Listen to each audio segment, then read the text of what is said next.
Hello guys नमस्ते। आजको यो भिडियो चाहिँ जब हामीले आफ्नो च्यानलमा चाहिँ भिडियो अपलोड गर्छौं र भिडियो अपलोड गरिसकेपछि त्यो भिडियोको थम्बनेल हामी एड गर्न खोज्छौं अथवा मैले पनि त्यो भिडियोको थम्बनेल चाहिँ एड गर्न खोजे हैन, हाल्न खोजे तर पनि एड भएन।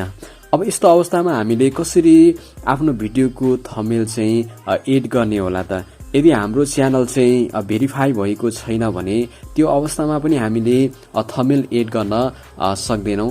तर मेरो च्यानल भेरिफाई भइसकेको छ तर पनि त्यो भिडियोमा चाहिँ थम्बनेल चाहिँ एड भइरहेको छैन।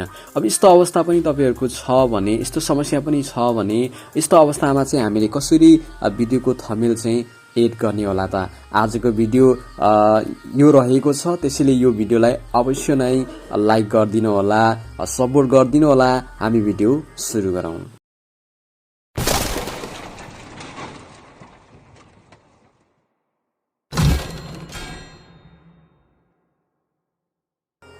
मैले आफ्नो भिडियो अपलोड गरिसके र मैले भिडियो अपलोड गरिसके पछि चाहिँ हेर्ने भने यहाँ थम्बनेल रहेको छ। थम्बनेलमा मैले टच गर्दाखेरि थम्बनेल नै यहाँ एड भइरहेको छैन।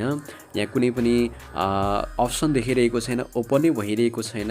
यहाँ हामीले सधैँ इमेज लाउने गर्थ्यौं, फोटो हामीले लाउने गर्थ्यौं, त्यो अप्सनै यहाँ चाहिँ ओपन भइरहेको छैन। अब यस्तो अवस्थामा चाहिँ हामीले कसरी आफ्नो भिडियोमा चाहिँ थम्बनेल एड गर्ने होला त?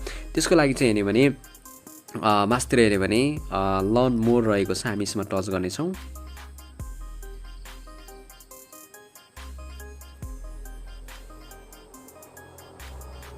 यसमा टच गर्दाखेरि यस्तो खालको भ्यू हामीले देख्न सक्छौं। यहाँ चाहिँ हेर्ने भने एड भिडियो थम्बनेल्स भन्ने रहेको छ र हामीले हेर्ने भने चाहिँ अकाउन्ट इज भेरिफाई भनेर भनेको छ। मेरो अकाउन्ट चाहिँ भेरिफाई भइसकेको छ तर पनि भिडियोको थम्बनेल चाहिँ एड भइरहेको छैन। र हामीले यहाँ देख्न सक्छौं मुन्तिर हेर्ने भने चाहिँ add thumbnails in the YouTube studio app भनेर भनेको छ।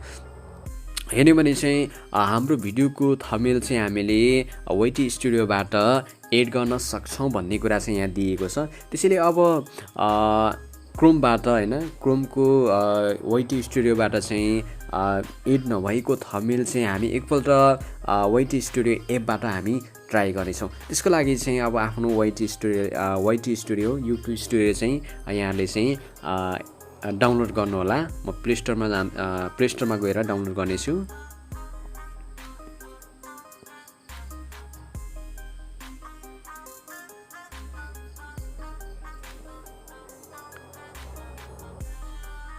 युट्युब स्टुडियोलाई हामी इन्स्टल गरौँ। आफ्नो वेटी स्टुडियोलाई इन्स्टल गर्नलाई इन्स्टल गरिसकेपछि हेर्ने भने हामी यसलाई स्टार्ट गर्नेछौँ। गेट स्टार्टमा हामी टच गरौँ। त्यस पछाडि चाहिँ आफ्नो भिडियोमा जानु होला।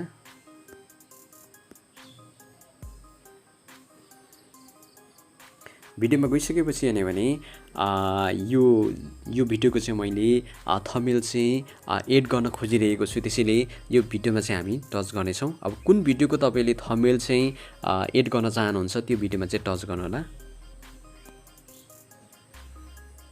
टच गरिसकेपछि मास्तिर हेर्ने भने यहाँ पेन्सिलको साइन रहेको छ, यसमा हामी टच गरौँ।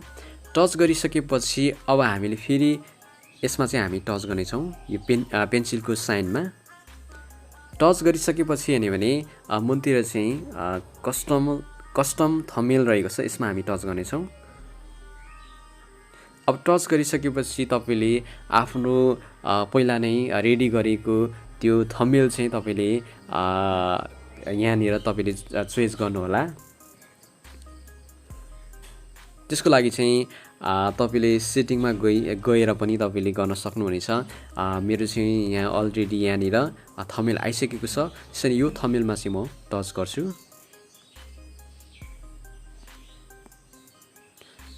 टच गरिसकेपछि मास्तिर सिलेक्टमा चाहिँ यहाँले टच गर्नु होला। टच गरिसकेपछि सेभमा चाहिँ यहाँले टच गर्नु होला।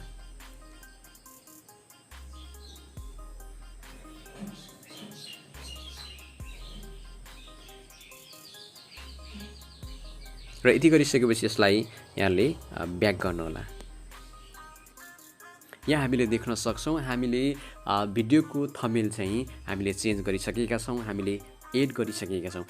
यस्तो तरिकाद्वारा तपाईहरूले पनि आफ्नो भिडियोको थम्बनेल चाहिँ तपाईहरूले एड गर्न सक्नुहुनेछ।